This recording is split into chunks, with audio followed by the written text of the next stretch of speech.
আমি এবং তুমি স্কুলে যাই, এই এবংটা কোশ্চেন করা হলো যে এবংটা কি। তো এবংটা প্রথমত হচ্ছে এটা পদ, এবং কোন পদ? অব্যয় পদ। অব্যয় পদের কোনটার মধ্যে পড়ছে? সমুচ্চয়ের মধ্যে পড়ছে, এবং সমুচ্চয়ের মধ্যে কোনটা পড়ছে? সংযোজনের মধ্যে পড়ছে। কেন সংযোজন হচ্ছে? এই আমি কে, আমি কে এবং তুমি কে, এই দুটার মধ্যে কি, এই দুটা যোগ স্থাপন করছে, অর্থাৎ যোগ করছে, অ্যাড করছে, এই জন্য এটার নাম কি? সংযোজন। আসসালামু আলাইকুম। আজকে আমরা বাংলা ব্যাকরণের সবচেয়ে সবচেয়ে গুরুত্বপূর্ণ একটা পাঠ, পদ প্রকরণের, এবং তার পদ প্রকরণের মধ্যে সবচেয়ে গুরুত্বপূর্ণ পাঠ হচ্ছে অব্যয় পদ। এই অব্যয় নিয়ে আপনাদের সামনে হাজির হয়েছি। অব্যয় কেন গুরুত্বপূর্ণ? কারণ প্রত্যেকটা কম্পিটিটিভ এক্সামে অব্যয় থেকে হিউজ পরিমাণ কোশ্চেন আসে, এবং বিশেষ করে ষষ্ঠ থেকে দ্বাদশ শ্রেণীর শিক্ষার্থী যারা আছেন, এই পদ প্রকরণের অব্যয়টা নিয়ে কনফিউশনে থাকেন। আজকের এই ক্লাস দেখার পরে এই অব্যয় রিলেটেড যত ধরনের কনফিউশন আছে আপনার স্মুথলি মাথা থেকে দূর হয়ে যাবে। পাশাপাশি আপনি কিভাবে অব্যয় পদ চিনবেন বা নির্ণয় করবেন, সেই জিনিসটা আপনি খুব সহজেই বুঝতে পারবেন। তো চলুন শুরু করা যাক। তার আগে আমি আমার পরিচয় দেই। আমি জাহিদ হাসান, পড়াশোনা করেছি জগন্নাথ বিশ্ববিদ্যালয়, ডিপার্টমেন্ট অফ ফাইন্যান্স থেকে। তো চলুন, অব্যয় কাকে বলে? অব্যয় হচ্ছে বাংলা বাক্য থেকে যে পদ বাদ দিলেও বাংলা বাক্যের কোনো ধরনের ইফেক্ট পড়ে না, তাকে অব্যয় বলে। তিনটা, চলুন কি কি অব্যয় শব্দ লিখি, আপনারাও একটু নোট ডাউন করে লিখে ফেলুন। অব্যয় শব্দ এক হচ্ছে দেশি, দুই সংস্কৃত, তিন বিদেশি। ওকে। তো এই যে অব্যয় শব্দ আমরা লিখলাম কোনটা? দেশি, সংস্কৃত, এই শব্দ পাঁচটি। তো চলুন শুরু করা যাক। এটা একটু মুছে রাখতে হবে, পাঁচটা। আর আবার,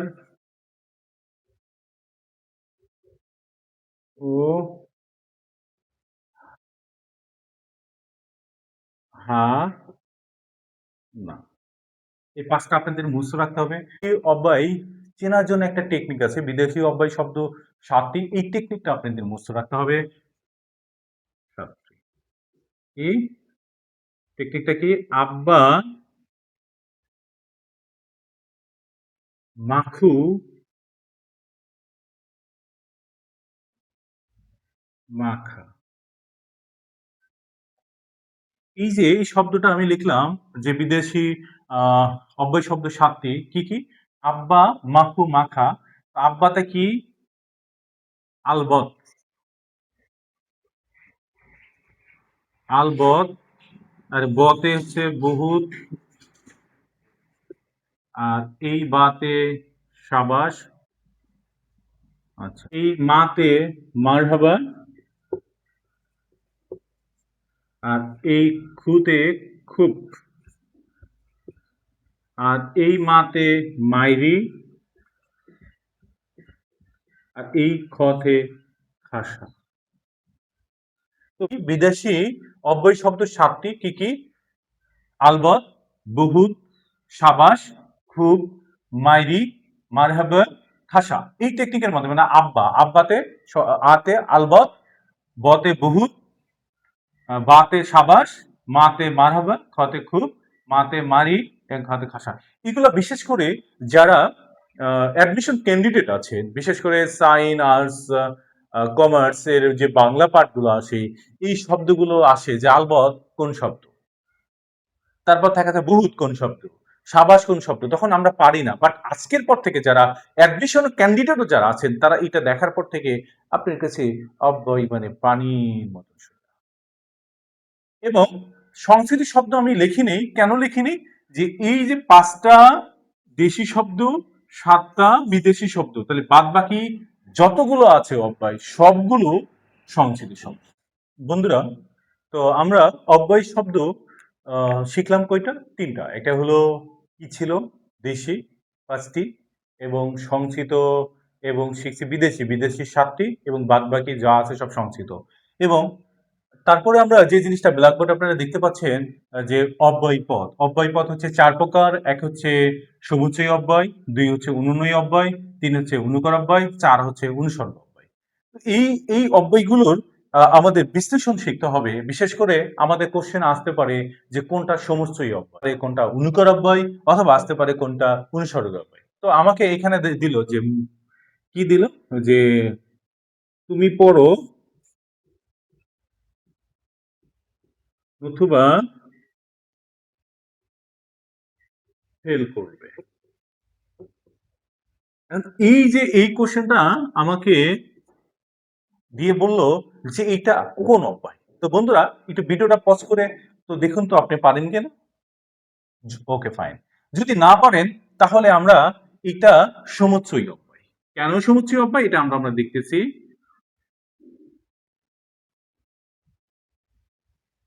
সমুচ্চয়ী অব্যয় আমাদের যে বাক্য থাকবে, বাক্যের মধ্যে সংযোজন অথবা বিয়োজন ঘটাবে। সংযোজন বিষয়টা হচ্ছে কি, আমাকে বাক্যকে যোগ করবে দুটো বাক্য, আর বিয়োজন বলতে আমার বাক্য দুটা বিয়োগ করবে। আর একটা আছে সংকোচন, আর একটা কি করবে, সংকোচন করবে। তাহলে সংযোজন কোনটা, যেমন সংযোজন। এখন আমাকে আবার বলতে পারে যে সমুচ্চয় অব্যয় এটা কি, সংযোজন। সংযোজন হচ্ছে যেমন আমি এবং তুমি স্কুলে যাই। এই যে আমি এবং তুমি স্কুলে যাই, এই এবংটা কোশ্চেন করা হলো যে এবংটা কি। তো এবংটা প্রথমত হচ্ছে এটা পদ, এবং কোন পদ, অব্যয় পদ। অব্যয় পদের কোনটার মধ্যে পড়ছে, সমুচ্চয়ের মধ্যে পড়ছে, এবং সমুচ্চয়ের মধ্যে কোনটা পড়ছে, সংযোজনের মধ্যে পড়ছে। কেন সংযোজন হচ্ছে, এই আমি কে, আমি কে এবং তুমি কে, এই দুটার মধ্যে কি, এই দুটা যোগ স্থাপন করছে, অর্থাৎ যোগ করছে, এক করছে, এই জন্য এটার নাম কি, সংযোজন। বিয়োজন হচ্ছে কি, যে পরো, আমি কিছুক্ষণ আগে বলেছি, অথবা বা নতুবা, নতুবা তুমি হেল্প করবে না।